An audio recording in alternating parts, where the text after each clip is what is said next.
Ya, teman-teman semuanya, malam hari ini kita akan ada acara bersama dengan uh, Andi Offset, ya. Dalam hal ini diwakili sama Ibu Yemima. Saya sapa, saya kenalkan, juga langsung saya serahkan. Ya, baik Pak Jarod, terima kasih banyak Pak Ya. Jarod. Jadi, Oke, teman-teman, Bu Yemima yang akan menjadi host kita pada malam hari ini. Silakan, Ibu. baik. Terima kasih banyak Pak Jarod. Oke, selamat malam Bapak Ibu dan rekan-rekan semuanya. Apa kabar? Senang sekali saya Yemima Alvin kembali menyapa Bapak Ibu semuanya yang telah tergabung melalui Zoom saat ini. Saya berharap Bapak Ibu semua dalam keadaan yang baik, sehat, dan bahagia. Hari ini kita ada di tanggal 14 Februari yang tentunya hari yang banyak yang bilang ini hari penuh kasih sayang ya, penuh dengan cinta-cinta begitu. Karena biasanya anak-anak muda atau mungkin nggak cuma anak muda yang merayakan hari kasih sayang atau hari Valentine. Tapi saya mengucapkan terima kasih dan apresiasi yang tinggi kepada Bapak Ibu semua, terutama kepada Bapak Jarod yang sudah meluangkan waktu untuk kita bisa belajar bersama lebih dalam webinar Kuasa Cinta episode yang kedua. Nah, karena episode yang pertama waktu itu kita sudah bahas bersama dengan Pak Jarod dan juga Ibu Eva. Nah, kali ini kita bahas yang episode kedua, karena ternyata masih ada lagi yang lebih dalam yang bisa kita gali, dan tentunya itu akan bermanfaat untuk kehidupan kita. Nah, sebelum kita mulai lebih jauh, mari kita sama-sama berdoa terlebih dahulu. Bapak Ibu semuanya, mari saya ajak Bapak Ibu untuk sejenak kita akan bersatu dalam doa. Terima kasih Tuhan Yesus untuk kebaikan Tuhan yang tidak pernah berkesudahan dalam hidup kami.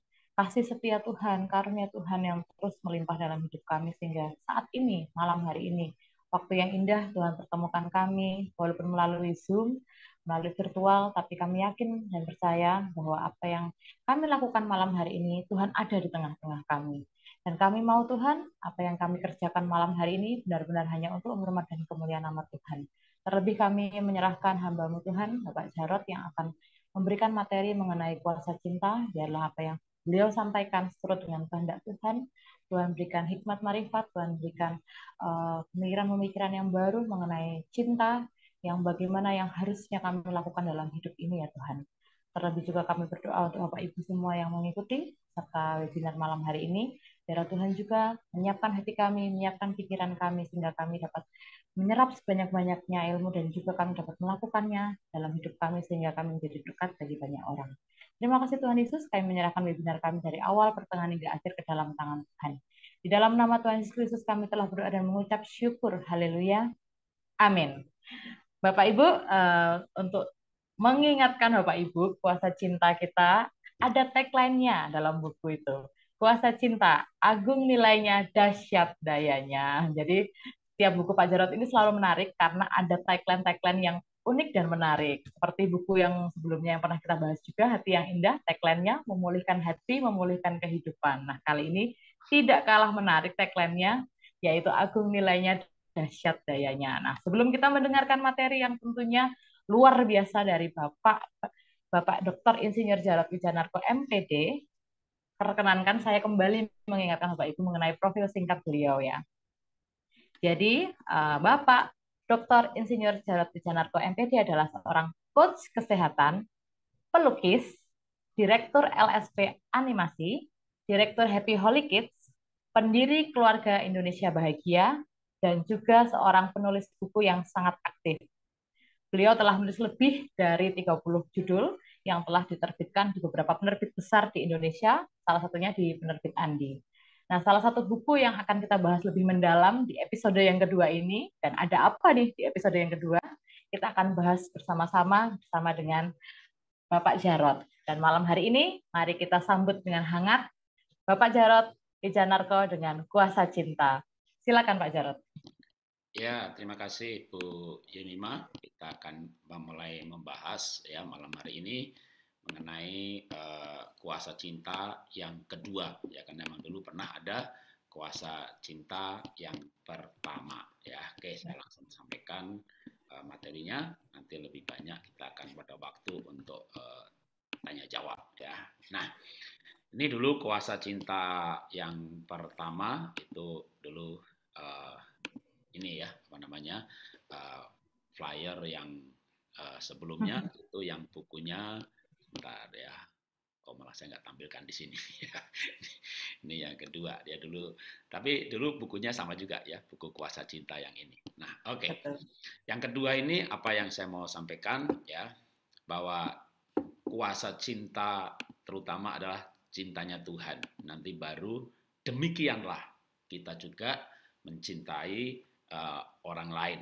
Jadi cinta yang tidak pernah gagal itu cintanya Tuhan. Seberapa hebatnya cinta Tuhan ya.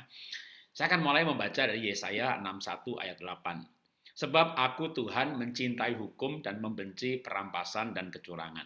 Aku akan memberi upahmu dengan tepat dan mengikat perjanjian abadi dengan kamu. Tuhan ini luar biasa ya. Tuhan tidak pernah berhutang, ayat yang lain, dan dia akan memberikan upah itu dengan tepat. Bahkan kalau ayat yang lain sebenarnya dengan berkelimpahan, berkecukupan, melampaui yang diharapkan. Nah, yang menariknya perjanjian untuk memberkati, memilih, Tuhan memanggil Abraham untuk diberkati, Tuhan dan kita ini karena darah Kristus menjadi anaknya Abraham, keturunan Abraham, maka dipanggil untuk diberkati dengan sebuah perjanjian. Tuhan mengikat kita dengan sebuah perjanjian. Perjanjian apa? Maka Keluaran 24 ayat 8. Kemudian Musa mengambil darah itu dan menyiramkannya pada bangsa itu serta berkata, inilah darah perjanjian yang diadakan Tuhan dengan kamu. Perjanjian darah itu perjanjian yang tidak bisa dibatalkan. Jadi kalau di suku-suku zaman dulu atau film-film Tiongkok kuno atau dua orang berkongsi bikin perjanjian supaya nggak saling berkhianat di tengah jalan, maka mereka berkumpul dan 2 orang atau 3 orang yang sepakat ini, mereka bikin perjamuan minum anggur dan masing-masing mencoblos jarinya, teteskan darah di tiap gelas, semuanya campur minum. Maka 7 turunan nggak boleh mengkhianati, akan kena kutuk. Itu perjanjian darah, sebuah konsep perjanjian sejak zaman dulu, bahkan di Mesir juga, dipakai oleh Musa juga, dan diilhamkan Tuhan juga kepada Musa, karena pada waktu itu ada pemahaman seperti itu. Maka Tuhan itu lewat Musa berkata, perjanjian saya dengan kamu tuh seperti itu, kira-kira itu kuatnya seperti itu, yang tidak akan dibatalkan. Wow, itu namanya perjanjian yang kuat sekali, yaitu perjanjian darah. Nah, Ulangan 7 ayat 9, hampir sama. Sebab itu haruslah kau ketahui bahwa Tuhan Allahmu dialah Allah yang mana? Allah yang setia, yang memegang perjanjiannya dan kasih setianya kepada orang yang kasih kepadanya dan yang berpegang pada perintahnya sampai beribu-ribu keturunan. Bukan cuma 7 keturunan, beribu-ribu keturunan. Ini puisi atau beneran sih Pak? Oke. Kita baca sebelum saya masuk ke perjanjian baru, saya mau pakai yang tadi semua ayatnya kan perjanjian lama. Saya belok sedikit ke khotbah atau ceramahnya Benjamin Netanyahu beberapa tahun yang lalu, ya, diviralkan. Saya terima WA-nya juga, transkripnya, di mana Benjamin Netanyahu berkhotbah, berceramah, berorasi lebih tepatnya. Bangsa kami diserahkan ke seluruh muka bumi di tahun 70-an Masehi. Dan kami seolah-olah punah dari bumi ini. Kami merantau kemana-mana. Tapi bukti bahwa Jehovah Tuhan kami memegang janjinya. Kami dipelihara dimanapun kami diserahkan. Sampai awal abad 19, Holocaust. Di mana-mana kami dibantai. Kami ingat ribuan tahun yang lalu kami punya tanah leluhur. Maka mereka kembali ke Israel. Dan di sana sudah ada bangsa Palestina yang sebenarnya berbeda dengan Filistin pada zaman dulu. Karena sejarahnya panjang sekali. Maka mereka di sana difasilitasi oleh Inggris mendapat sebuah tempat. Makin lama yang balik makin banyak karena yang dibantai di mana-mana, terutama di Jerman, itu dahsyat sekali. Lalu singkat cerita, tahun 1948 mereka memerdekakan, mendeklarasikan kami sebuah bangsa. Dan Benjamin Netanyahu berkata, waktu itu kami tidak punya teman, tidak ada lembaga negara yang mengakui negara kami nggak punya angkatan perang, kami nggak punya rumah sakit, kami nggak punya bank, kami nggak punya keuangan. Yang kami miliki hanya satu, Jehovah Allah yang hidup, yang berjanji memberikan tanah ini kepada kami. Singkat cerita dia berkata, sekarang kami punya angkatan udara terbaik, kami menaikkan roket ke angkasa sejajar dengan Amerika dan Rusia, kami ekspor buah, tanaman, agroindustri, pertanian ke seluruh wilayah ini. Di dalam daftar pemenang Nobel, maka 70% adalah nama dari suku bangsa kami. Kami jadi bangsa yang terbaik. Dan kami tak terkalahkan oleh negara-negara sekitar kami. Apa yang kami miliki? Yang kami miliki, yang kami pegang adalah janji dari Jehovah, Tuhan Allah kami. Waktu saya lihat transkripnya, sudah mulai merinding. Lihat videonya, waduh, benar-benar yang namanya Tuhan, Jehovah. Ya, itulah sama yang kita panggil dia Bapa. Karena waktu Tuhan memanggil Musa, Musa bertanya, siapa namamu? Aku adalah aku, YHWH. Mau dibaca apa huruf mati semuanya? Yahweh, Yehova, boleh. Ya, maka itulah YHWH. Aku adalah aku. Dan aku adalah aku atau Bapa ini, Yehova ini bersama dengan Firman. Dan firman itu adalah Elohim. Firman itu menjadi manusia, lalu diberi namanya Bapa sendiri. Karena waktu Elohim menjadi manusia, dia berdoa kepada Bapa, yaitu Yehova. Bapa, permuliakanlah namamu yang kau berikan kepadaku. Siapa yang diberikan, nama apa yang diberikan kepadaku yang berdoa ini? Malaikat datang dari sorga, bilang sama Yusuf, bilang sama Maria, kalau anak itu lahir, beri nama Yesus Kristus, Yesus yang diurapi. Maka kalau saya ditanya, siapa nama Bapa? Tuhan Yesus Kristus. Siapa nama anak? Tuhan Yesus Kristus. Siapa nama Roh Kudus? Tuhan Yesus Kristus. Itulah kenapa Tuhan itu ekat. Nah, Yehova kan bukan nama. Aku adalah aku. Misalnya saya pergi ke Andi Offset, ya, lalu pakai baju sederhana, kaos oblong gitu ya. Lalu ditanya sama pegawai, ya, Bapak siapa? Aku nih aku, gitu ya. Saya ya saya, gitu. Dalam hati, kamu nggak ngerti aku nih siapa, gitu ya. Jadi aku adalah aku bukan nama, ya. Lalu aku adalah aku ini, wah masuk ke penerbit Andi Offset, gitu ya. Lalu orang menyebut itu tuh penulis buku yang banyak. Penulis buku juga bukan nama, itu sebutan. Ketika Yehova menolong, maka disebut Jehovah Jireh, memberi kemenangan. Jehovah Nisi, Nisi bukan nama, itu sebutan. Siapa namanya? Tuhan Yesus Kristus. Jadi tidak berubah. Tapi yang menarik adalah dari segi janji atau cinta yang tak pernah gagal ini. Bangsa Israel itu tidak mengakui ketika Elohim itu jadi manusia. Tapi dia tetap percaya kepada Bapa Jehovah, itu Bapa mereka. Dan tetap Jehovah pegang janjinya, aku berkati kamu, aku tolong kamu. Ini kan janji yang luar biasa. Di satu pihak, bagian dari pribadinya ketika menjadi manusia ditolak, tapi dia berjanji kepada bangsa itu untuk melindungi, untuk memberkati, dan tetap dilindungi, dan tetap diberkati. Wow. Nah, apakah Tuhan Perjanjian Lama dan Tuhan Perjanjian Baru itu balik nama, ganti nama? Emangnya orang Jawa, ya. Saya ini orang Jawa, ya kan. Orang Jawa itu namanya misalnya Amir, gitu ya. Lalu sakit diganti namanya Begjo, ya kan. Karena selain sakit ketabrak melulu, gitu ya. Lalu setelah kasih nama Begjo kok sakit-sakitan, jadi ganti nama Waras, ya, namanya Begjo Waraso, gitu ya. Wah, wes. Jadi saya punya kakak juga namanya 4 huruf, 4 angka. Anto Bambang Cipto Utomo, gitu ya. Jadi kalau udah ada masalah ganti nama Bancaan, tahu Bancaan. Kan ucapan syukur, pak bikin tumpeng, panggil tetangga kanan kiri, peresmian namanya ditambah atau dirubah gitu ya. Tuhan bukan begitu. Tuhan tidak berubah dulu, sekarang, sampai selama-lamanya. Dulu pun namanya disakralkan dan orang menyebut dengan sebutan aku adalah aku. Dia penyembuh, dia memberi damai sejahtera, ya Jehovah Shalom. Tapi lagi yang kita bahas adalah Tuhan yang setia, yang cintanya itu tidak pernah gagal. Cintanya tidak pernah berhenti, ya, maka love never fail.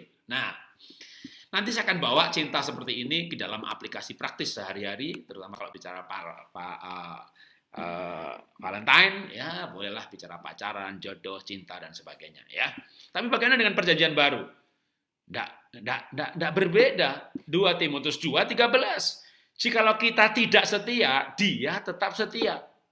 Karena dia tidak bisa menyangkal dirinya. Karena Tuhan tidak bisa mengingkari perjanjiannya. Di mana perjanjian lama pakai darah, perjanjian baru. Ayatnya banyak. Satu aja, Korintus 11:25. Demikian juga ia mengambil cawan sesudah makan lalu berkata, cawan ini adalah perjanjian baru yang dimeteraikan dengan darahku. Bukankah sama dengan ayat ini?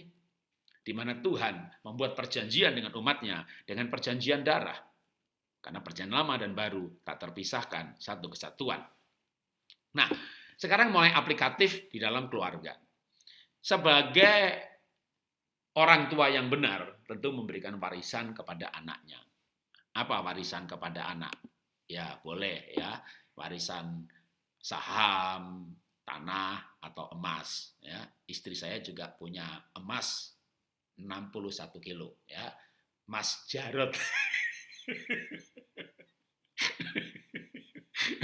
Mas Jarot. Ya, boleh aja ya, tapi ada warisan yang lebih ilahi, yaitu warisan ilahi. Apa itu?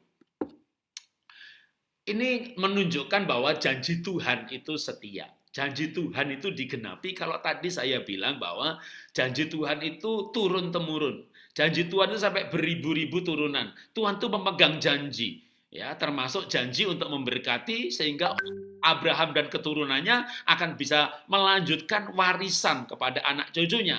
Warisan orang benar. Apa itu? Contohnya, Tuhan berfirman dalam Kejadian 26:3b, Aku, Tuhan, akan menyertai engkau, Iskak, dan memberkati engkau karena sumpah yang kuberikan kepada Abraham, ayahmu.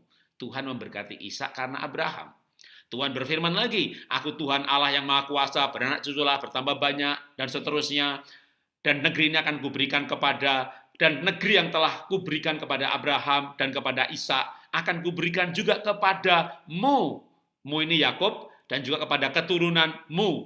Siapa keturunan Yakub? 12 suku Israel, bahkan termasuk kita juga keturunan Abraham. Jadi warisan itu turun-temurun.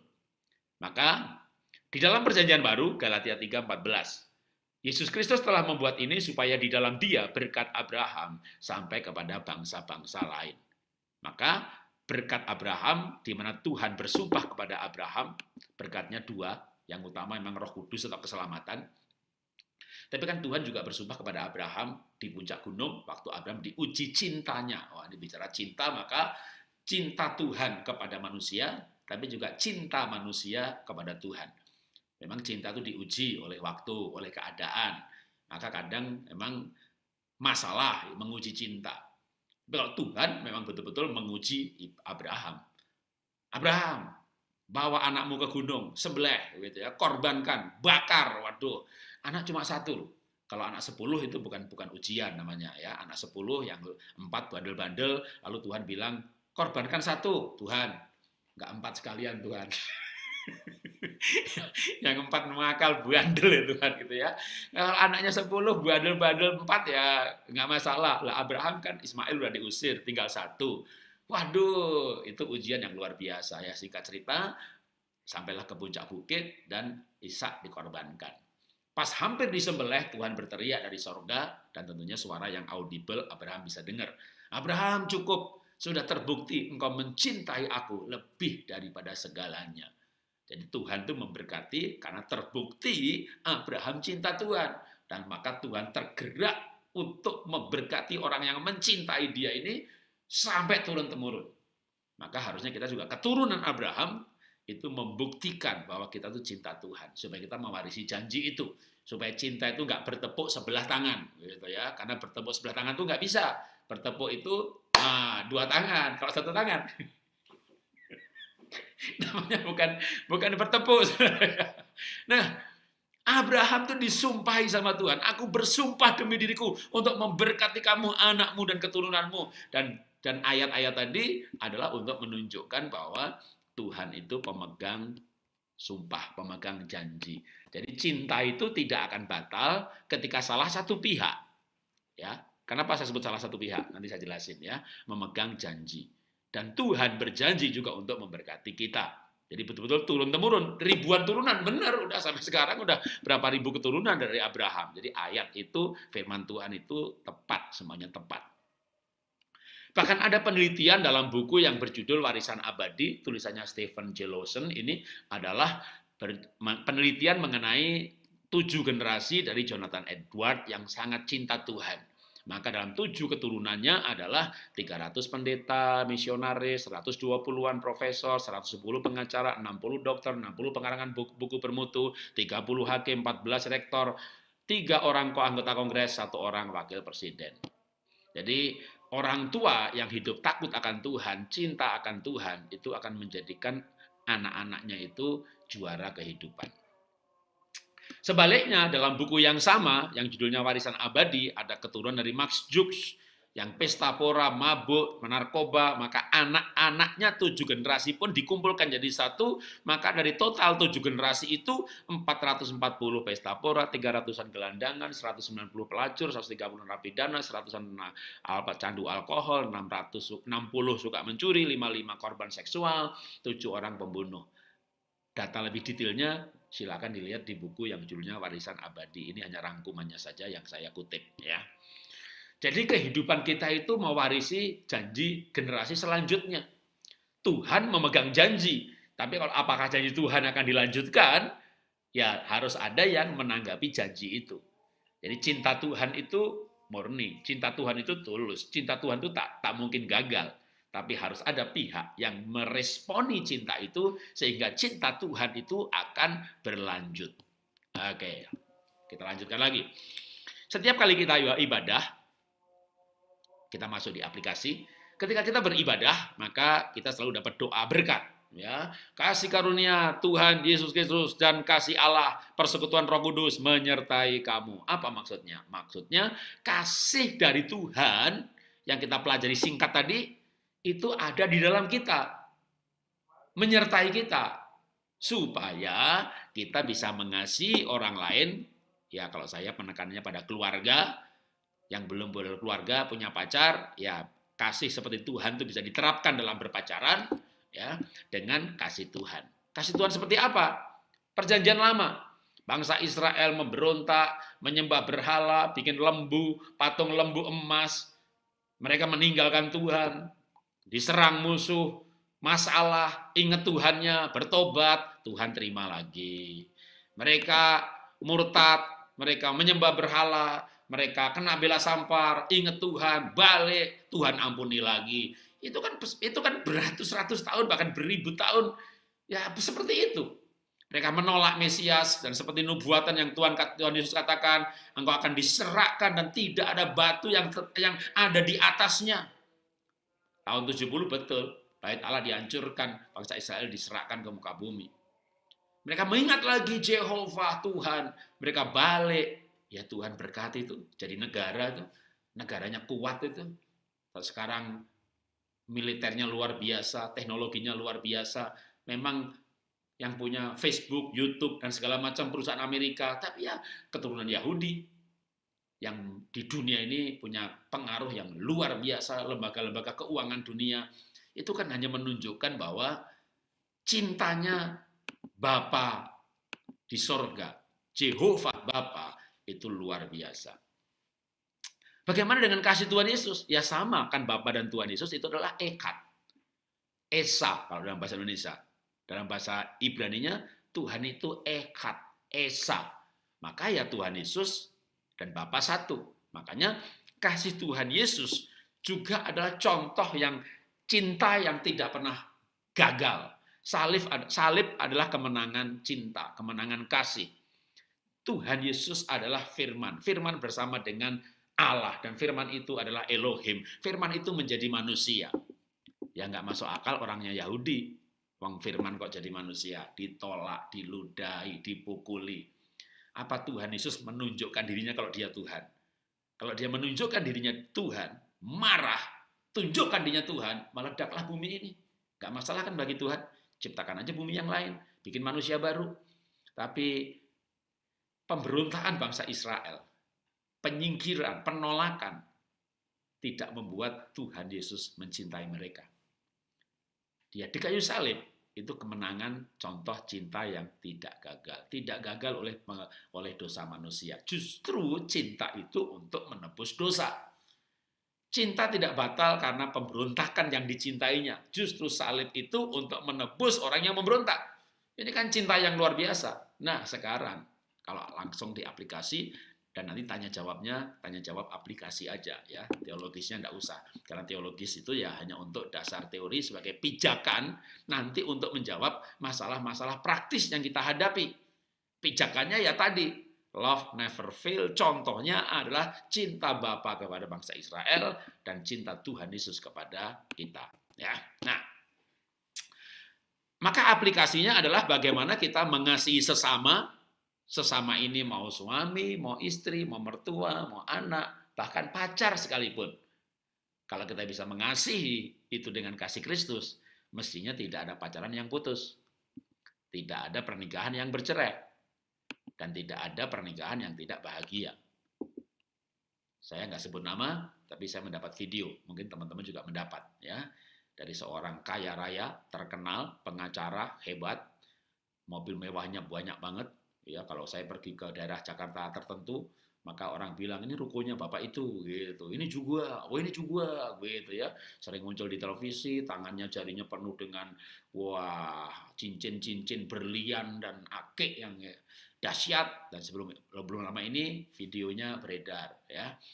Saya ini berlimpah dengan kekayaan, saya sedang ada di Bali, kiri cantik, kanan cantik, di kamar cantik, tapi saya tidak bahagia. Di mana itu kebahagiaan? Tolong yang tahu di mana kebahagiaan, kasih tahu saya tidak menemukan kebahagiaan. Mungkin saya ini harus pergi ke tempat agama dan belajar di sana, semedi atau sekolah. Aku pengen cari kebahagiaan. Waduh, waktu saya dapat video itu, saya itu berdoa dalam hati sebenarnya, Tuhan, siapa ya orang yang bisa menemukan saya sama Bapak itu? Nanti saya mau bilang sama Bapak itu, Pak, saya mau tunjukkan kebahagiaan sama Bapak. Saya ini contoh orang yang bahagia. Bahkan malam ini saya berani berkata kepada teman-teman, saya ini orang yang bahagia. Lihat muka saya. Adakah tanda-tanda penderitaan? Diberkati ya ketawanya begini, bangkrut ya ketawanya begini, jadwal pelayanan banyak ya ketawanya begini, jadwal pelayanan dibatalkan, difitnah, dianggap sesat, di blacklist, ya begini-begini juga orangnya. Jadi saya adalah orang yang bahagia. Pak Jarod, ini dari dulu nggak berubah. Ya, berubah sih kalau ketemunya sebelum 82, ya beda. 82 lahir baru, bertobat. Saya melayani di kampus, ya modelnya begini, ketawa, antusias, semangat, mengerjakan sesuatu dengan nggak pernah ogah-ogahan. Ada orang yang tanya saya, Pak, Bapak energinya kuat sekali. Ya, karena saya punya kebahagiaan, saya punya cinta kasih di dalam hati saya. Bahagia itu di dalam saya, karena di dalam saya ada Roh Kudus. Roh Kudus yang saya terima waktu saya terima Tuhan Yesus sebagai Tuhan dan Juru Selamat pribadi. Dan Roh Kudus yang di dalam saya itu lebih besar daripada masalah di dunia ini, daripada roh yang di dunia ini. Dan roh itulah yang membawa saya, mengajar saya, menuntun saya pada kebenaran, membuat saya mengerti kalau baca Alkitab. Dan Roh Kudus dalam roh saya itulah yang membuat saya bahagia karena saya punya kepastian keselamatan. Kalau saya mati masuk surga, saya mati ketemu Tuhan, saya tidak mati, hidup pun bersama dengan Tuhan, menjalani kehidupan dengan Tuhan. Mati atau hidup, ya bahagia. Orang bahagia itu orang yang tidak takut mati. Orang mati ketemu Tuhan. Kalau hidup bersama dengan Tuhan, tidak takut mati bukan berarti cari-cari mati. Nggak usah dicari, nanti datang sendiri. Teman-teman juga bakal mati, amin. Amin gak amin mati juga, ya kan? Jadi kita semuanya mati, tapi kita tidak takut mati, ya. Tidak takut matinya itu karena kita mengerti kehidupan, menghargai kehidupan, dan percaya bahwa hidup ini bersama dengan Tuhan. Nah, aplikasi berikutnya. Kalau kita dipenuhi dengan cinta kasih Tuhan, maka pasti kita bahagia. Dan ini yang penting ini, kita akan sanggup mengasihi orang lain seperti cintanya Tuhan mengasihi kita, yaitu cinta yang tidak pernah gagal.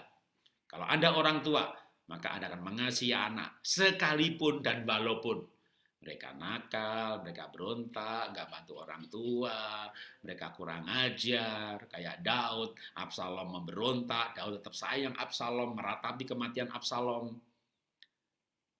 Kasih yang seperti Tuhan yang kita miliki, maka akan memampukan suami istri saling mencintai. Apa susahnya Pak suami istri saling mencintai? Kan mereka menikah karena cinta.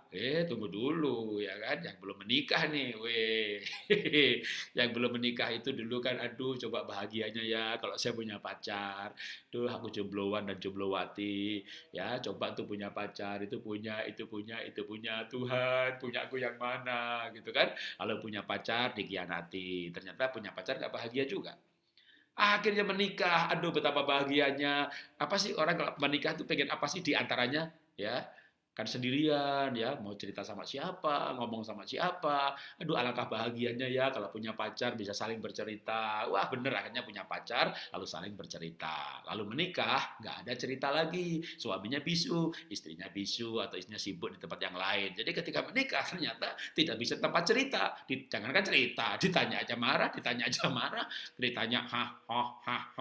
ya.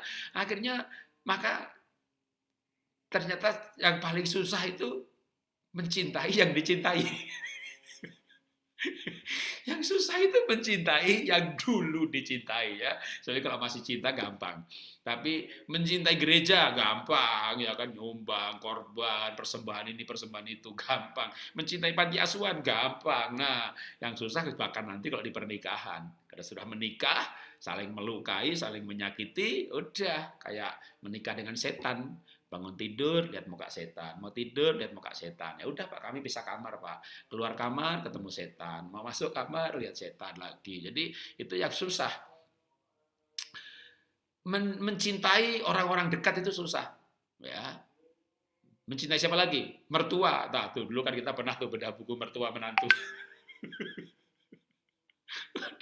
Susah sampai ada orang alergi mertua. Tahu alergi mertua? Kalau mertua datang kan jangan pakai sabun ini, mandiin anak jangan begitu, masak ini bumbunya nggak begitu, semuanya salah. Kalau mertua, dengar mertua mau datang aja, sudah sakit mah, GERD-nya kambuh, bahkan kulitnya mulai gatel-gatel, itu namanya alergi mertua. Ya kalau berobat dikasih obat sembuh, tapi kan nanti kambuh lagi waktu mertua datang lagi. Kenapa kok bisa begitu? Karena kitab Ayub itu berkata begini, hatiku bergelora, kesedihan yang berkepanjangan, maka kulitku menjadi hitam dan mengelupas. Apa itu kulit mengelupas kalau bukan alergi, kulitnya kering. Jadi alergi itu kan terjadi karena racun dibawa oleh sistem metabolisme tubuh untuk dikeluarkan lewat keringat, urin, BAB. Nah, yang lewat keringat bawa ke permukaan kulit, di bawahnya kulit.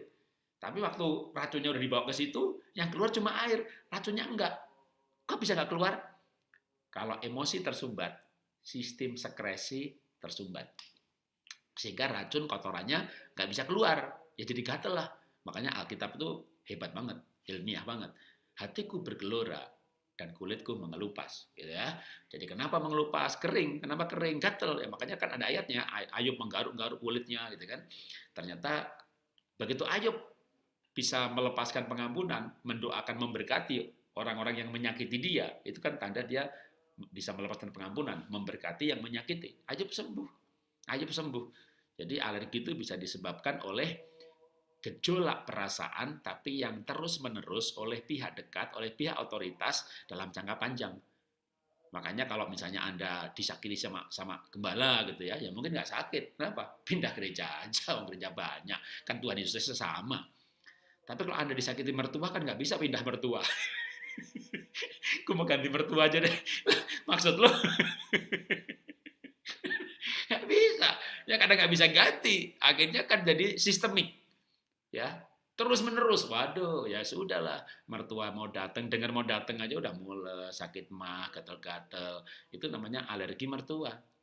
Suami pulang, masakan belum siap, tempeleng, ngamuk. Jadi suami pulang, makan belum siap. Udah mulai mules, jantung berdebar-debar. Itu namanya alergi suami. Nah, gimana Pak cara sembuhnya? Ya tadi pakai cintanya Tuhan itu.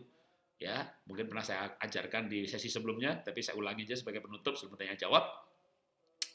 Kalau suami, istri, pasangan, mertua itu yang bikin mules, bikin sakit jantungan, bikin gatal-gatal badan, maka cara obatnya adalah fotonya mertua, fotonya pasangan, ya, bawa yang bagus, jelas, taruh di dompet, pergi ke menara doa, ya, di menara doa lihat itu foto mertua, ya, bilang di hadapan Tuhan, Tuhan di hadapanmu aku berkata Tuhan, makhluk hidup satu ini Tuhan yang bikin perut saya mules Tuhan, makhluk hidup satu ini Tuhan bikin jantung saya berdebar-debar, dan di hadapan Tuhan aku mau bilang sama kamu makhluk hidup, ya, I love you, gitu ya, bilang I love you, itu namanya cinta yang tidak gagal, ya.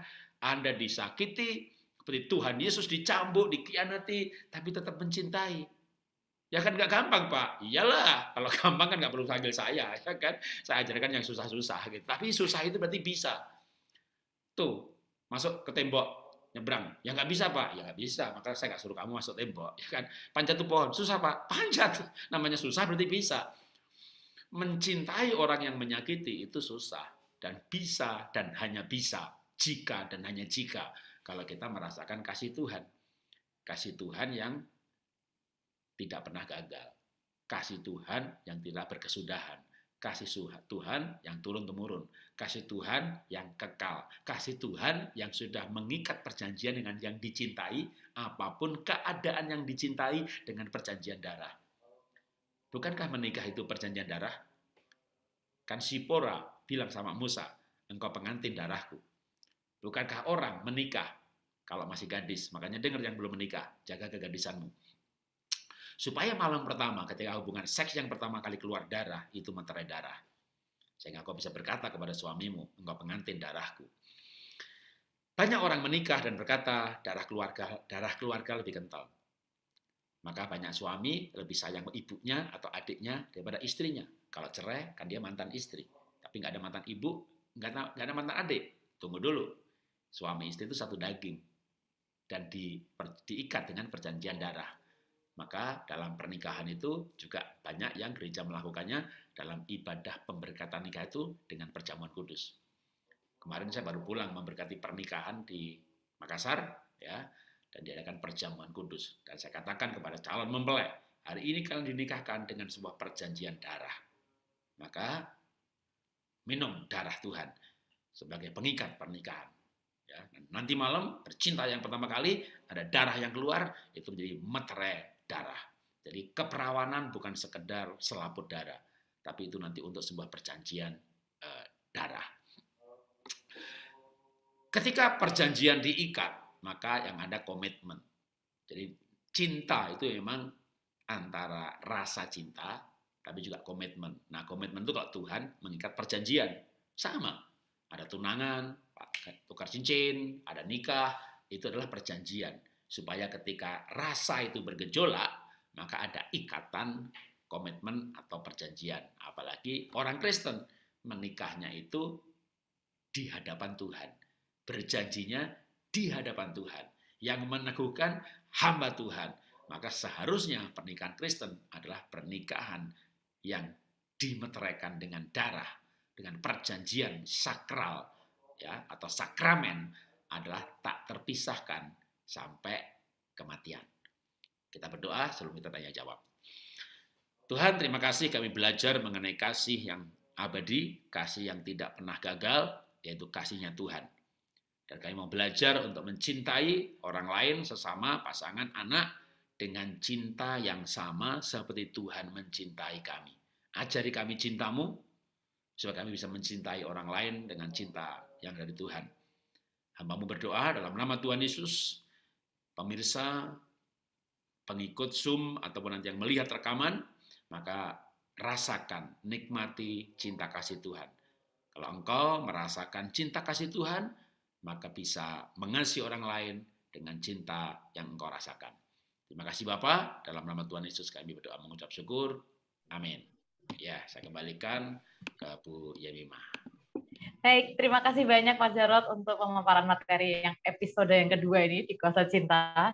Luar biasa sekali, semakin dalam ya kita. Kayaknya nanti ada episode 3 nih Pak, biar ngalahin sinetron ya. Nggak cuma sinetron yang episode banyak. Kita juga bisa di Kuasa Cinta ini. Oke, baik Bapak Ibu yang sudah punya pertanyaan, silakan dapat menuliskannya di kolom chat. Atau kalau Bapak Ibu ingin berinteraksi langsung dengan Pak Jarod, dengan saya, bisa juga menulis raise hand ya, klik tombol raise hand, nanti akan diberikan kesempatan untuk bertanya secara langsung.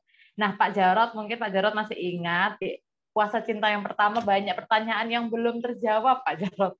Banyak pertanyaan yang belum sempat karena saking banyaknya pertanyaan numpuk. Nah, kemarin saya janjikan kalau di episode kedua kita akan bahas pertanyaan yang belum terjawab itu. Nah, ini ada banyak pertanyaan yang masih gantung Pak, istilahnya Pak, ini nggak tahu jawabannya akan gimana ya. Nah, ini ada yang pertama Pak, kemarin itu mengenai Kuasa Cinta ini ya. Jadi ini dia menanyakan, ini beliau namanya Dr. Andes Jaya Budi Eman, Bapak-Bapak ini sepertinya ya, dari Jawa Barat. Bagaimana dapat berbuat baik tanpa pamrih atau bukan tujuan untuk reward? Gitu. Ya. Itu Pak pertanyaannya. Ya. Tidak mudah karena manusia punya kebutuhan untuk dihargai, dihormati, apalagi juga emang banyak yang mengajarkan ya, dan itu juga tidak salah karena memang ada ayatnya. Ya, di gereja pun dikotbahkan hukum tabur tuai, menabur sedikit, menuai sedikit, menabur banyak, menuai banyak, maka beri banyak-banyak. Tapi kan banyak itu kan relatif ya kan. Ya 1 juta dari orang yang punya tabungan 2 juta sama 1 juta dari tabungan orang 1 triliun ya banyak. Kalau persentase ya berlaku sama. Tapi itulah pelajaran yang banyak ditekankan. Ya memang sebenarnya tidak salah karena ada ayatnya. Tapi sebenarnya ayatnya soal memberi itu bukan cuma itu gitu kan. Ada juga banyak sekali ayat yang memberi dengan jangan paksa, memberi jangan dengan duka cita, tapi harus dengan kerelaan. Bahkan di perjanjian baru kan seolah-olah seperti menganulir, tapi sebenarnya padahal tidak ya. Maksudnya bukan untuk menganulir, tapi bahkan Tuhan Yesus memberikan perumpamaan kalau orang itu memberi kepada bait Allah, tapi tidak untuk nolong orang tuanya, ya itu nggak benar kan seolah-olah begitu. Bahkan kalau ayat yang lain, kalau mau dihubungkan lagi, orang yang berkata mencintai Tuhan tapi tidak mencintai keluarga yang kelihatan, dia hidup dalam kegelapan, sehingga seolah-olah kayak persembahan ke gereja itu nggak perlu. Padahal itu hanya untuk sebuah penekanan bahwa yang namanya mengasihi itu ya keluarga juga jangan ditinggalkan. Ya nomor 1 Tuhan, tapi setelah itu ya keluarga. Nah, sekarang gimana caranya kita mengasihi tanpa pamrih gitu ya? Maka harus punya mindset, punya pelajaran yang betul-betul saya sebut itu bertujuan pada kekekalan. Hidup kita itu mesti terkait dengan kekekalan. Obsesi kita adalah bukan soal kekal. Kalau kekal itu pasti. Begitu mati, kekal di sorga atau kekal di neraka. Itu udah pasti. Ya. Tapi kita orang percaya, Tuhan Yesus sebagai Tuhan Juru Selamat pribadi, maka sudah pasti kekal sorga. Tunggu dulu. Di sorga pun ada kemuliaan kekal. Jadi seberapa mulia kita di sana. Nah, maka dalam kitab Korintus ada ayatnya bahwa semua pekerjaan kita nanti itu akan dihakimi dan masing-masing orang akan diberi upah bagaimana dia melakukan. Jadi upah itu bukan apa yang dilakukan. Oh khotbah upahnya 10, doa syafaat upahnya 2. Enggak, bukan apa tapi bagaimana. Kalau apa tergantung talenta. Talenta Tuhan yang beri. Orang dapat upah sesuai talentanya. Ya Tuhan gak adil. Tuhan kasih orang lain 5 talenta, satunya 10, satunya 1. Upahnya berdasarkan apa yang dilakukan. Tapi Tuhan tidak mengatakan upah berdasarkan apa yang dilakukan. Tapi bagaimana melakukan. Nah kalau bisa bagaimana, maka kita mengerti sistem upah itu bagaimana. Ini yang harus kita kejar.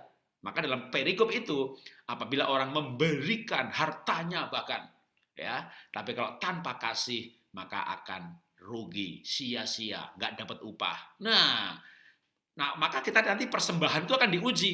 Ternyata memberi perpuluhan itu supaya diberkati. Wah, supaya diberkati maka memberi. Itu namanya judi gaya baru. Dulu judinya di meja judi, sekarang judinya di gereja, pasangnya perpuluhan. Dulu ke Gunung Kawi untuk diberkati, ke gereja juga untuk diberkati. Baunya tidak berubah, yang dicari berkat cuma pindah tempat. Jadi kita itu memberi bukan untuk selamat. Memberi bukan untuk diberkati.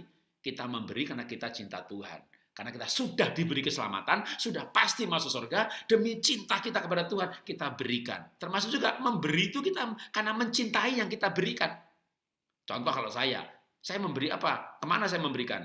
Ya saya memberi persembahan saya itu ke Mentawai untuk bangun sekolah di pedalaman. Kenapa? Saya kasihan lihat mereka, ada kampung dan ada sekolahnya. Jadi karena saya mengasihi, saya memberi. Saya maaf ya, saya nggak setuju sama orang, yang penting saya beri. Terserah pendetanya mau bikin sekolah, bikin rumah sakit, atau beli mobil mewah, atau buat foya-foya. Terserah, yang penting aku udah memberi. Ya, pemberianmu sampai ke gereja, nggak sampai ke Tuhan. Karena kau memberi apa? Dengan sikap seperti itu, yang penting saya memberi, dan saya akan diberkati. Jadi, pemberian itu kalau dibakar sama Tuhan, tujuannya cari berkat, kebakar. Mungkin di bumi dapat berkat juga karena kerja, bukan berkat dari Tuhan. Orang ateis kerja juga dapat duit. Orang nggak percaya Tuhan, orang homo, lesbi, penjudi, perampok kerja ya dapat duit. Tapi duit itu adalah upah dari keringat. Kalau berkat dari Tuhan itu nggak pakai susah payah. Nah, Kalau kita bicara berkatnya bukan berkat sekarang, ya, bukan uang materi yang berlimpah-limpah, berkat di sorga nanti, orang memberi untuk diberkati itu dibakar, itu memberinya bukan karena kasih. Jadi memberi itu harus karena kasih. Aduh, gereja ini atapnya bocor, aduh sayang ya, wah gereja ini kok jelek begini ya, di gereja lain tuh ada LED-nya gitu ya. Coba gereja ini ada kan jemaat juga senang. Aduh, aku cinta Tuhan, aku cinta Tuhan nggak kelihatan, yang kelihatan di jemaat. Aku beri deh. Nah, ini kan motivasinya beda. Dengan begini, dagang lagi susah supaya diberkati gimana ya? Beri Tuhan aja dah. Tapi berinya kemana? Ah terserah, pokoknya aku beri, udah beri aku bakal diberi. Ini kan kalau dibakar itu apa maksudnya dibakar? Akan diuji. Korintus itu berkata, setiap yang kita lakukan akan diuji oleh api. Nah, kalau kita ngerti konsep ini aja, maka waktu kita memberi itu, kalau saya memberinya untuk pamrih, nanti waktu penghakiman tuh begini, Tuhan, saya kan sudah nolong orang, udah nyumbang, kok di sorga ini saya upahnya nggak ada. Tuhan bilang, sesungguhnya kamu sudah mendapat upahnya. Kan di bumi kamu dapat pamrih, di bumi dapat pujian. Nah, kalau ngerti konsep ini aja, begitu kita punya dorongan mau dapat pamrih, jangan gitu ya. Dikasih nggak apa-apa, tapi nggak nyari gitu loh. Ya, jadi nggak nyari. Misalnya khotbah nih, dikasih banyak, ya seneng, nggak dikasih ya diundang lagi ya mau. Bahkan saya kadang nggak tahu dikasih berapa. Kalau saya ada diundang pelayanan, Pak minta rekening untuk transfer, tak kasih rekening istri. Saya nggak tanya tuh sama istri, itu ngasihnya berapa, gitu nggak nanya tuh. Kalau nanya nanti kan bisa manusia ya, bisa pamrih, bisa terpengaruh. Cuma segitu kasihnya. Lain kali ngundang nggak usah. Lah saya jadi pamrih gitu kan. Nah saya nggak mau. Jadi gimana caranya supaya nggak pamrih? Ya sudah, kalau saya terima amplop cash ya kasih istri, juga nggak nanya itu berapa. Saya nggak nanya tuh persembahan kasih isinya berapa, saya nggak nanya. Karena itu saya tuh terima persembahan kasih ya tak kasih istri. Saya ngelukis, bikin lukisan, itu belakang lukisan saya ya. Saya ngelukis gitu ya, lukisannya bagus, pasang di Instagram gitu ya. Banyak yang kasih jempol. Aduh, kalau banyak yang kasih jempol saya senang banget. Istri saya sih kurang senang ya. Tapi begitu laku, waduh, istri saya senang banget. karena duitnya masuk rekeningnya dia. Nah, itu kenapa? Karena saya sayang sama dia. Karena saya sayang sama dia, nggak hitung-hitungan. Tidak memberi karena pamrih gitu ya. Karena suami ngasih istrinya malamnya minta jatah. Kalau saya minta kasih semuanya ke dia udah. Nah, itu namanya pamrih. Pamrih dan tidak itu tergantung konsep hidup. Maka hanya bisa kalau kita membekali dengan konsep hidup. Oke, lanjutkan. Oke, terima kasih Pak Jarot. Ini pertanyaan yang berikutnya Pak dari Yusgika di Barito Timur. Kuasa cinta apakah yang membuat orang tertarik untuk melayani Allah? Ya. Pertanyaannya singkat ya Pak. Silakan Pak. Itu tadi yang dijelasin. Pertanyaannya sudah dijawab dengan materi hari ini. Iya, betul. Jadi kuasa cinta apa? Kuasa cinta yang kita rasakan bahwa Tuhan tuh baik banget ya. Bangsa Israel tuh berontak, balik lagi diterima. Aduh kayak saya dah gitu ya. Atau kita baca perjanjian baru, Tuhan Yesus diludah, dicambuk, diusir sama orang Farisi, dikhianati, dikata-katain tidak benar, tapi tetap aja dia mau mengampuni bangsa Israel. Aduh, kuasa cinta. Nah, Paulus itu kan berkata begini di 1 atau 2 Korintus 13. Aku didera di luar batas, aku dilempari batu hingga hampir meninggal. Aku sekerap kali dalam penjara, bukan kerap kali. Aku disesah 5 kali kejadian, tiap kali 40 kurang 1 pukulan. Aku mengalami tantangan dari saudara-saudara dan saudara palsu. Waduh, itu berat, ditusuk dari belakang. Paulus itu nggak berhenti melayani itu. Kenapa? Dia berkata begini, karena kasih Kristus yang menguasai kami. Jadi Paulus merasakan cintanya Tuhan Yesus kepadanya, di mana dia itu menganiaya orang Kristen, dia ada hadir waktu Stefanus dilempari batu dan dia setuju kata Alkitab. Lalu dia pergi ke suatu kota, di tengah jalan Tuhan Yesus menampakkan diri dalam bentuk cahaya dan dia buta. Waduh, itu kalau Paulus mau dibunuh pasti gampang tuh dia buta. Tapi bukan dibunuh, malah ada suara, pergi ke sana, tunggu si nabi itu, singkat cerita, dilayakkan jadi hambanya. Maka Paulus merasakan pengampunan Tuhan, penerimaan Tuhan. Dan ketika dia merasakan cinta seperti itu, layaknya mati tapi nggak mati, maka dia rela mati bagi Tuhan. Jadi yang membuat kita akan sanggup melayani tidak ada berhentinya. Ya, tidak ada berhentinya. Mau difitnah, kalau saya nih ya, yang pernah saya alami sendiri ya, saya pernah difitnah, saya pernah di blacklist, saya pernah dimasukkan daftar yang jangan diundang. Nah, macam-macam saya alami ya. Nggak ada tuh Pak Jarod berhenti pelayanan sementara. Nggak ada. Jalan terus. Jalan terus. Jadi kenapa? Karena saya merasakan kasih Tuhan. Ya, tapi pernah pamrih nggak? Ya pernah. Ya pernah pamrih. Makanya kecewa. Kenapa kecewa? Karena pamrih sebenarnya. Ya, jadi jujur saya pernah kecewa. Karena gara-gara kecewa itu sampai sakit pinggang. Tapi akhirnya sadar, aduh saya nggak boleh kecewa. Ini bukan yang mengecewakan yang salah. Saya yang salah. Kenapa saya kecewa? Ya, karena kalau kita mau kecewa, waduh di dunia ini kita akan ketemu alasan untuk kecewa. Kumpulkan kekecewaan, akan banyak banget. Jadi akhirnya kita memilih memaklumi, bahkan kasihan sama yang mengecewakan. Jadi kalau kita ditipu gitu ya, difitnah, kasihan ya dia fitnah saya, pasti tidur nggak pules, pasti makan nggak enak. Kasihan lagi kalau dia pelayanan begitu, tapi begitu juga nanti di surga nggak dapat upah, aduh kasihan. Jadi kita difitnah, malah kasihan sama yang memfitnah. Hanya bisa kalau kita merasakan kasih Tuhan. Oke. Oke, terima kasih Pak Jarod untuk jawabannya. Berikutnya dari Sandra Wijaya di Balikpapan, bagaimana kami yang long distance marriage tetap punya komunikasi dan kemesraan yang sama, Pak? Gitu, Pak Jarod. Susah. Long distance marriage susah untuk kemesraan yang sama. Bisa, tapi tidak sama. Ya, jadi kalau saran saya ya, jangan lebih setahun 2 tahun ya, segera istri atau suami bersatu ya. Jadi kalau suaminya di Balikpapan, istrinya di Jawa, udah nyusul aja. Pak, di sana lagi merintis, Pak. Nanti kalau udah sukses, terlambat. Menurut saya justru merintis bareng-bareng, susah bareng-bareng, menderita bareng-bareng, itu bondingnya. Jadi cinta itu juga diproses, dan proses itu yang mengikat. Bangsa Indonesia ini ada Jawa, Batak, segala macam. Kok nggak pecah-pecah jadi negara Batak, negara Jawa, diproses lewat penjajahan Belanda, bersama-sama menderita itu jadi bonding. Jadi lebih bagus, kayak saya kan dulu merantau ke Jakarta, tinggal di pinggir kuburan.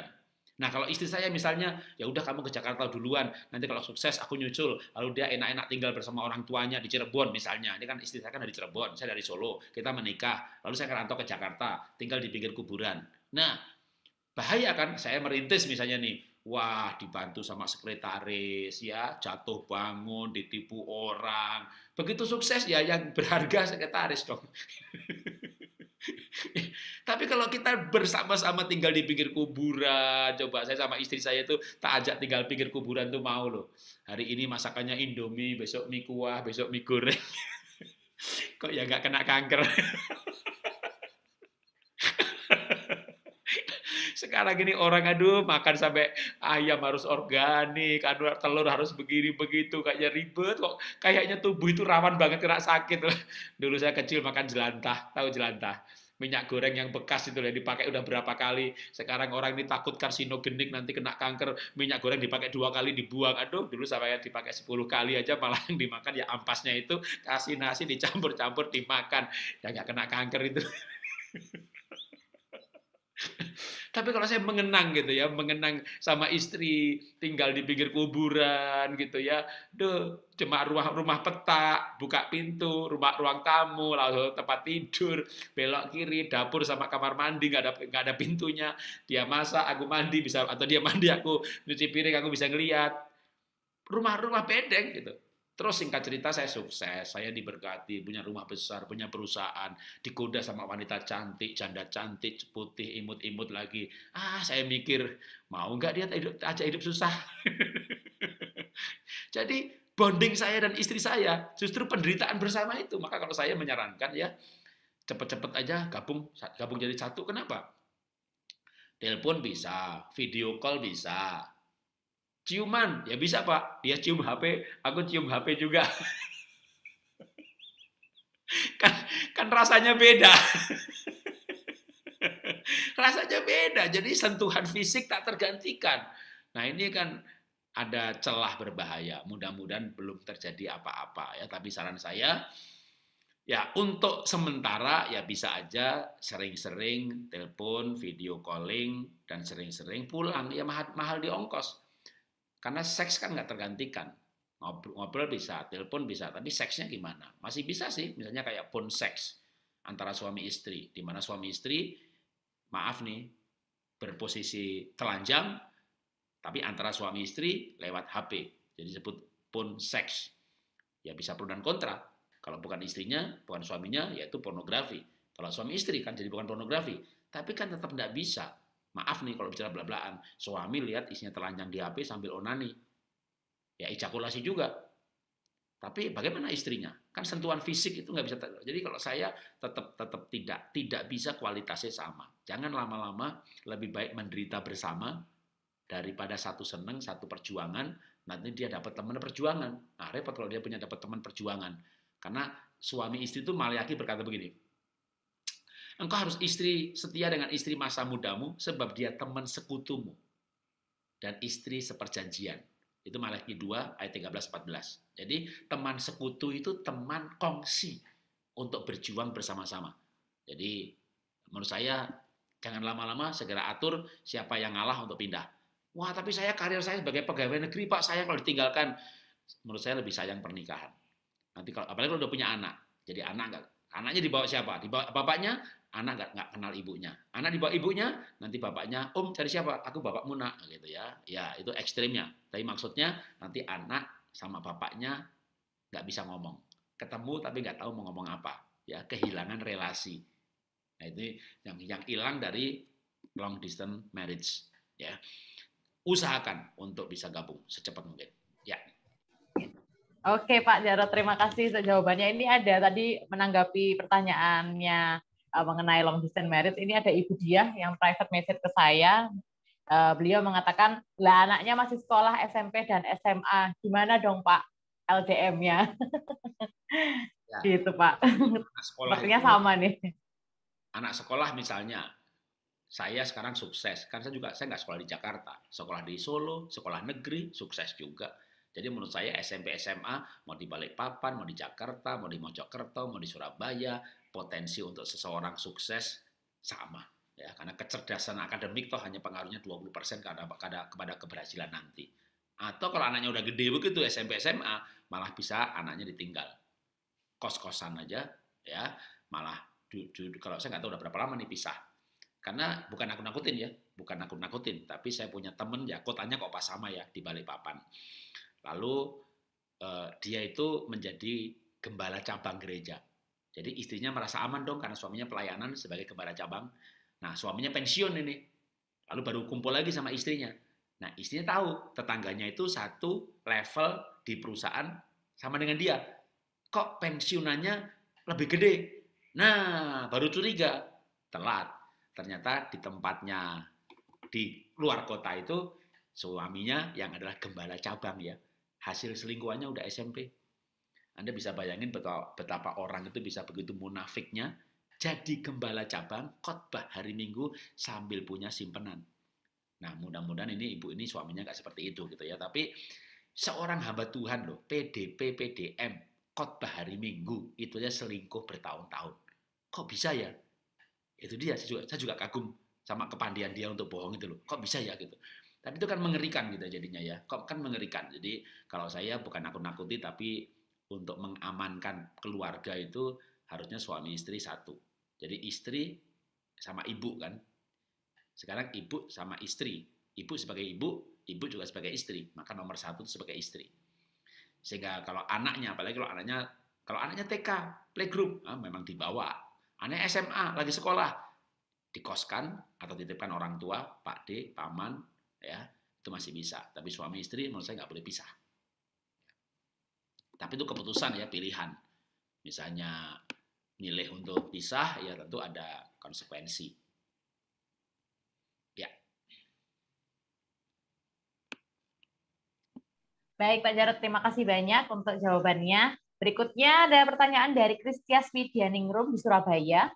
Bagaimana kuasa cinta itu bisa tetap bertahan dalam sebuah hubungan yang hubungan itu mulai teralihkan pada kesibukan masing-masing, begitu Pak? Iya. Cinta diuji oleh waktu, cinta diuji oleh keadaan, bahkan cinta bukannya diuji tapi dihancurkan dan dirusak oleh keadaan. Ya, misalnya ya memang kayak long distance itu ada untungnya, ada ruginya. Kalau masih frekuensi ketemunya cukup sering, maka bikin kangen. Ya, begitu ketemu nih bapaknya di Balikpapan, ibunya di Solo atau di Jakarta, begitu pulang ke Jakarta pasti malah bercinta itu, ya. Jelasnya itu hubungan seks. Kenapa? Kangen gitu ya. Tapi tiap hari ketemu, wah mungkin juga 2 minggu malah nggak bercinta gitu ya. Tiap hari berantem selama 3 minggu. Jadi memang tidak selalu yang satu rumah itu malah lebih mesra, juga tidak selalu. Maka tergantung seberapa sering untuk pulang. Tapi kan jadi mahal di ongkos sekarang, kalau apalagi tiket Jawa Balikpapan juga nggak murah gitu ya. Tapi kalau misalnya kayak Surabaya Sidoarjo gitu ya, Surabaya Sidoarjo pada dekat nempel ya, Surabaya Kediri ya, Surabaya Tulungagung, atau Jakarta dengan di Sukabumi ya.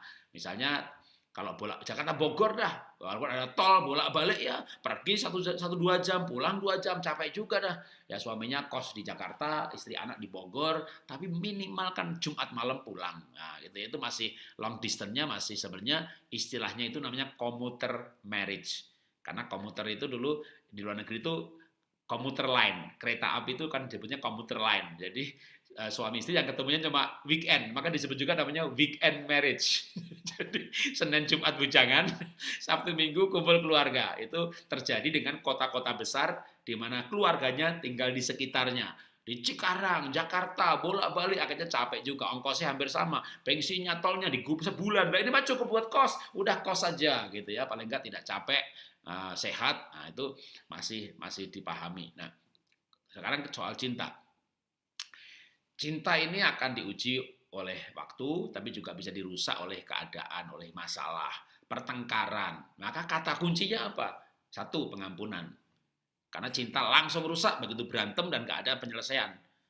Berantem, ego, yang ada ego, masing-masing gak mau ngalah, gitu. Makanya ingat, sing waras ngalah. Ya. Dan pengampunan. Siapa yang mengampuni? Yang sadar duluan. Ibunya salah 2, bapaknya salah 50, tapi bapaknya gak sadar-sadar. Atau bapaknya salahnya 2, ibunya salah 10, tapi ibunya merasa nggak pernah salah. Oke, yang sadar aja minta maaf. Minta maaf, memaafkan, itu menyelesaikan hubungan yang rusak. Karena hubungan rusak, merusak cinta. Nah, jangan membiarkan masalah berlarut-larut. Kalau ada masalah, ada luka melukai, bereskan. Nah, yang repot kan dia nggak mau pemberesan, dia nggak merasa bersalah gitu ya. Ya sudah, yang merasa bersalah aja ya. Jadi misalnya suaminya nggak merasa bersalah, berantem, ya pasti ibu ada salahnya. Salahnya 2 misalnya, ya udah, Pak, maafin ya Pak ya, aku nggak perhatian. Ya, suaminya mungkin ya gara-gara kamu nggak perhatian itu, maka aku malas pulang, bahkan mungkin dia selingkuh.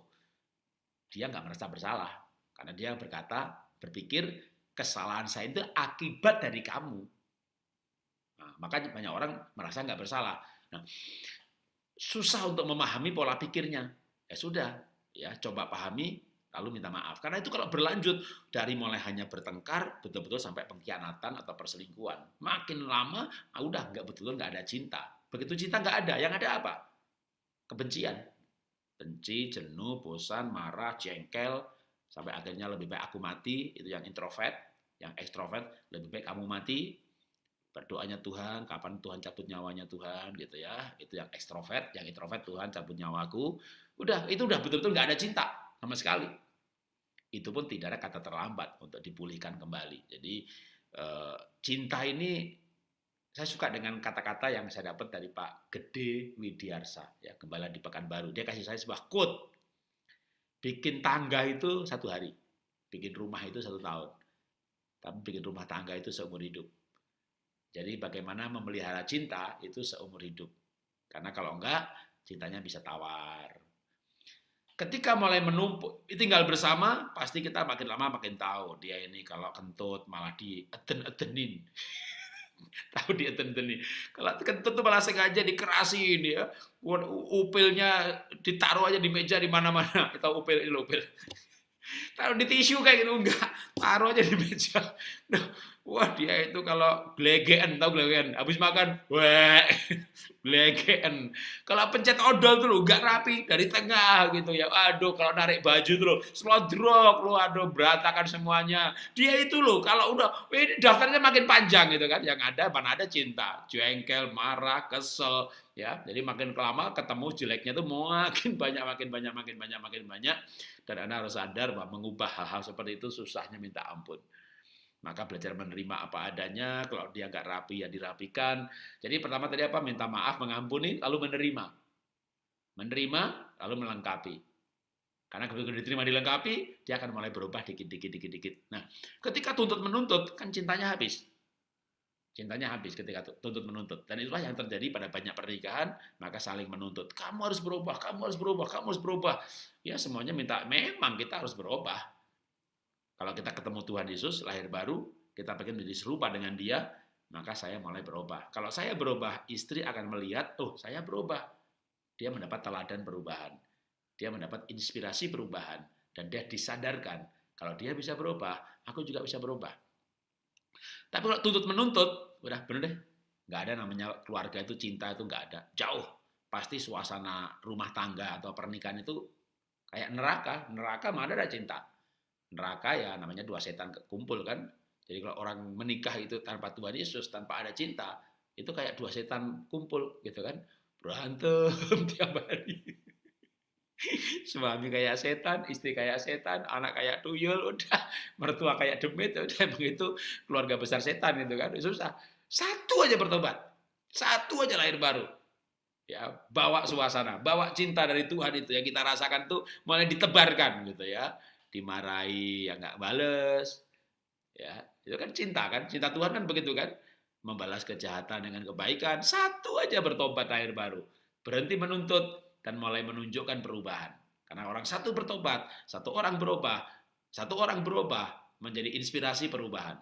Tapi ketika saling menuntut itu merusak cinta. Jadi cinta itu harus dipelihara, kayak bikin rumah tangga itu seumur hidup, kalau bikin rumah setahun jadi. Oke, Tuhan berkati. Baik, Pak Jarot. Terima kasih untuk jawabannya. Ini kita dari Makassar ada pertanyaan juga dari Bu Siska Parabang menanyakan bagaimana cara pulih dari kesalahan masa lalu yang mengorbankan masa depan karena cinta. Begitu Pak pertanyaannya. Pulih dari masa lalu yang mengorbankan cinta demi masa depan. Wah, ini pertanyaannya puitis dan harus ditafsirkan. Apa nih maksudnya? Iya, saya juga bingung, Pak. Gimana nih? Jadi karena cinta mengorbankan masa lalu. Jadi misalnya nih, nafsir-nafsir aja nih, demi cintanya seorang cowok, lalu sampai mengambil keputusan, tinggalkan pekerjaan, tinggalkan karir demi suami, demi anak-anak, ternyata dikhianati. Sehingga atau istri yang punya karir bagus ini udah ditinggalkan, taunya suami kerja tidak benar.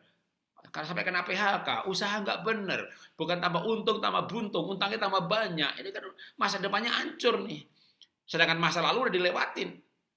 Ya, atau demi cinta lalu masa lalu dikorbankan. Masa lalu ini kan bisa macam-macam ya. Masa lalu bisa berarti misalnya pacar yang sebenarnya lebih baik, tapi kurang ganteng.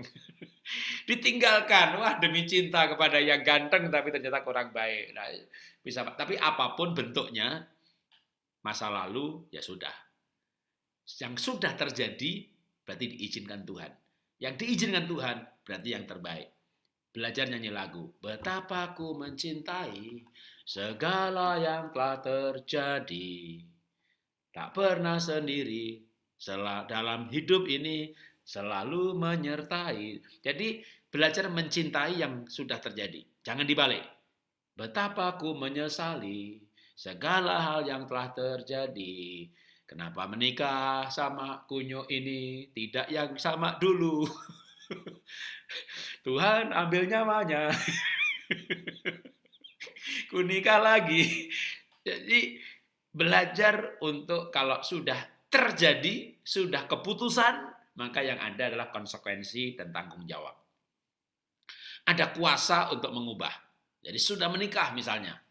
sudah meninggalkan pekerjaan yang lama, sekarang buka usaha baru, dan kenyataannya tidak beruntung. Oke, yang lama sudah berlalu.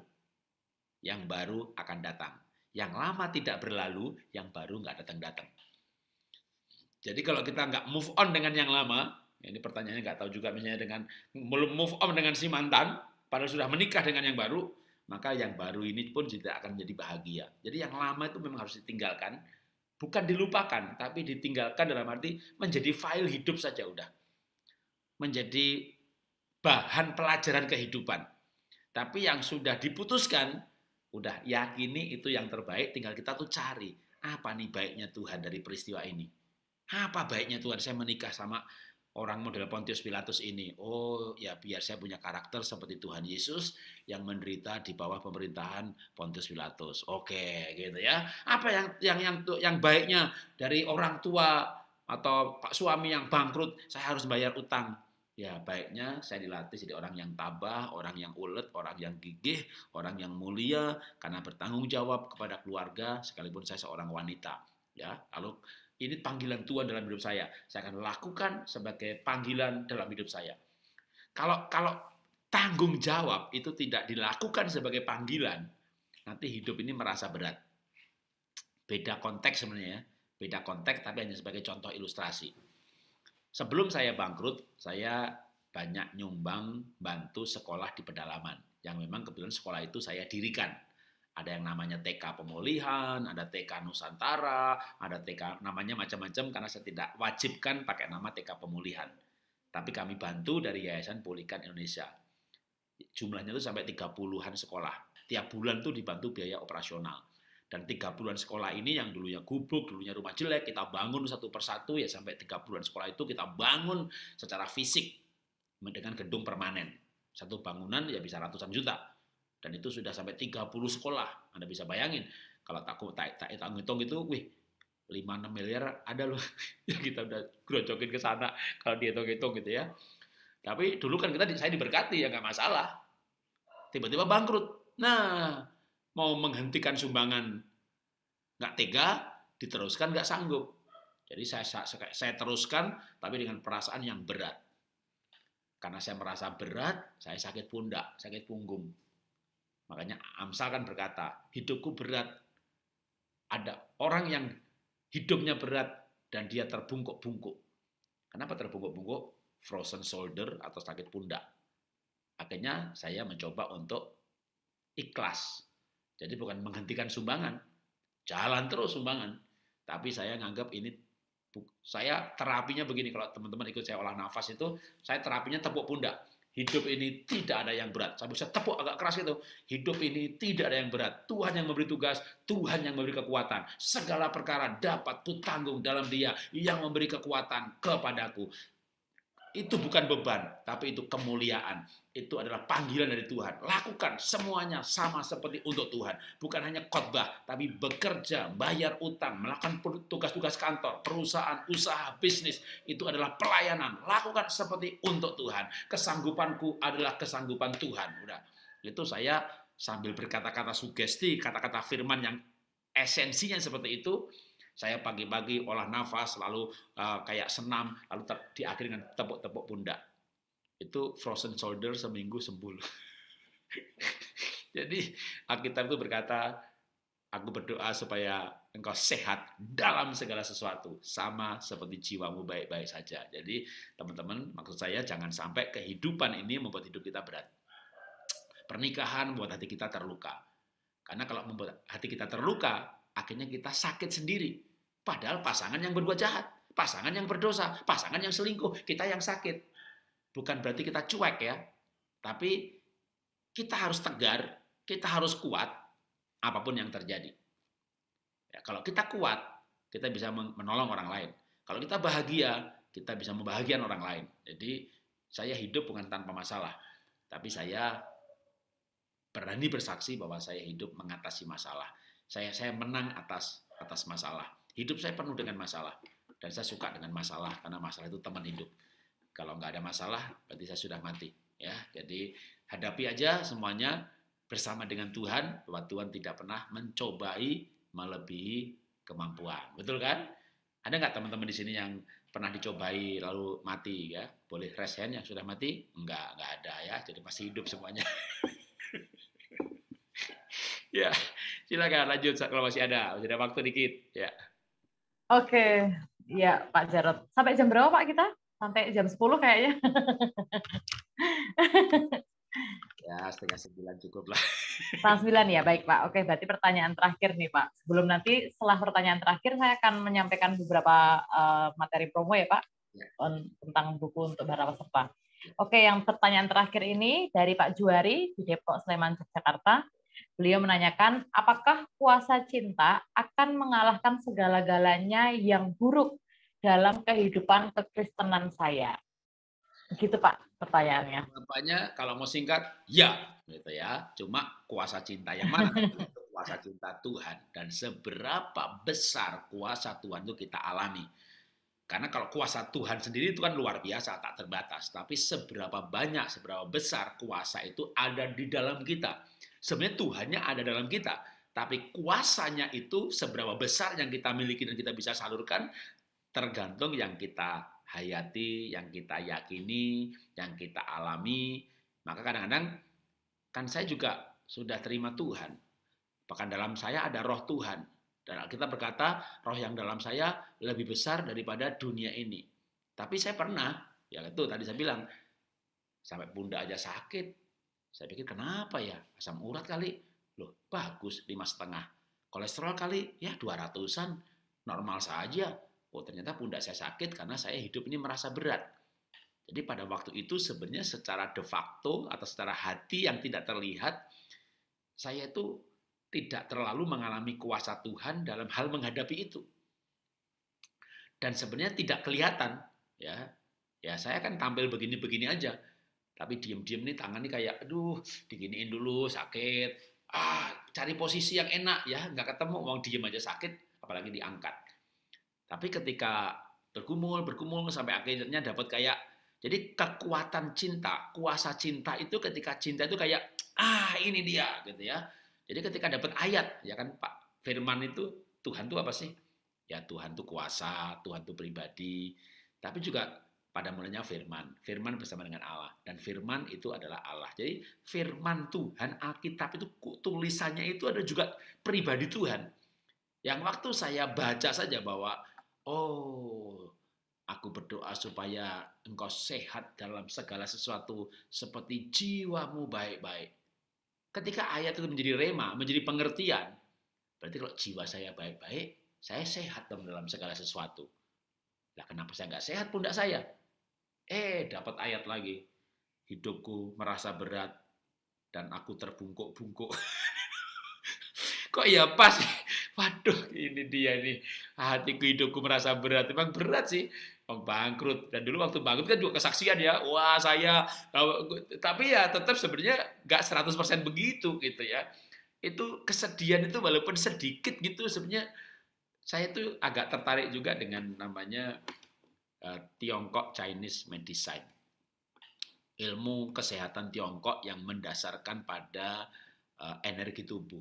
Dan zaman sekarang ini energi tubuh itu bisa diukur. Ya, ada alat-alat mengukur energi tubuh. Nah, ternyata waktu saya dites itu, Bapak ini ada kekhawatiran. Ketawa-ketawa begini kok ada khawatir gitu. Tapi tak renungin-renungin lagi, ya ada sih masa hidup gak ada khawatirnya gitu kan. Jadi ketika mulai lebih dalam lagi, benar Tuhan, saya ada kekhawatiran dalam bidang ini, dalam bidang itu. Tapi saya coba, aku percaya Tuhan buat indah pada waktunya. Aku percaya Tuhanlah pemenangku, Jehovah Nisi, panji kemenangan. Aku pasti menang. Tuhan pasti akan membereskan semua masalah. Tuhan ada di pihakku. Apa yang bisa manusia lakukan terhadap aku, mungkin saja, tapi juga belum tentu. Ini kan khawatir hanya karena praduga. Kalau dia gini gimana? Kalau buang itu namanya kalau. Lakukan aja yang harus dilakukan. Nah, ketika kita berprinsip seperti itu, maka kayak ada ketenangan batin.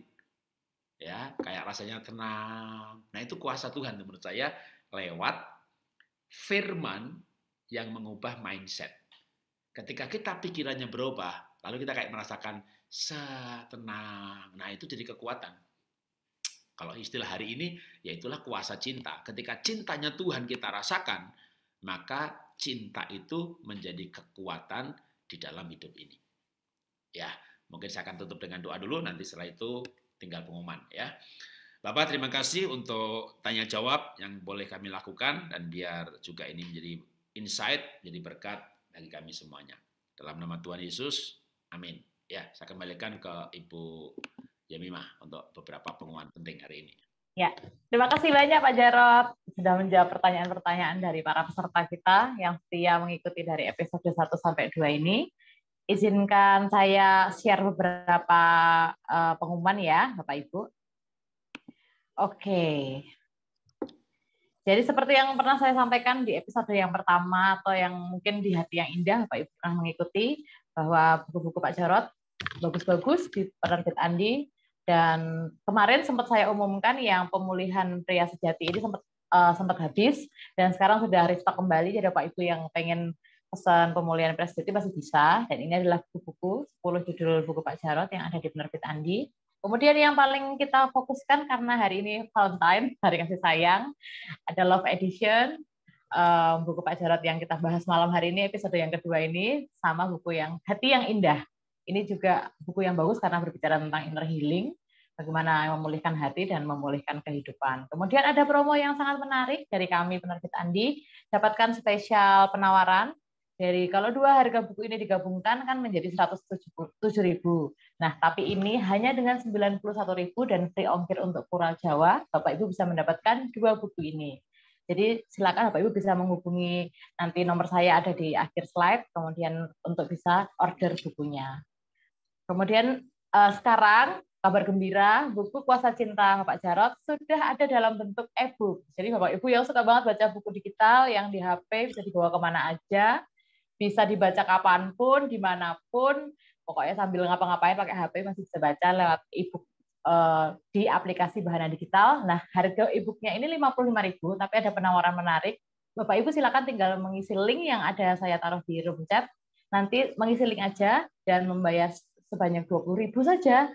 Dari harga 55.000, Bapak Ibu akan bisa menikmati e-book ini selama 3 bulan di aplikasi Bahana Digital. Begitu penawaran yang malam hari saya sampaikan. Silakan bisa simpan atau screenshot nomor saya, nanti bisa menghubungi saya untuk pemesanannya. Jangan lewatkan penawaran menarik ini ya Bapak Ibu ya, karena ini nggak mesti datang. Oke, terima kasih. Baik, saya stop share dulu.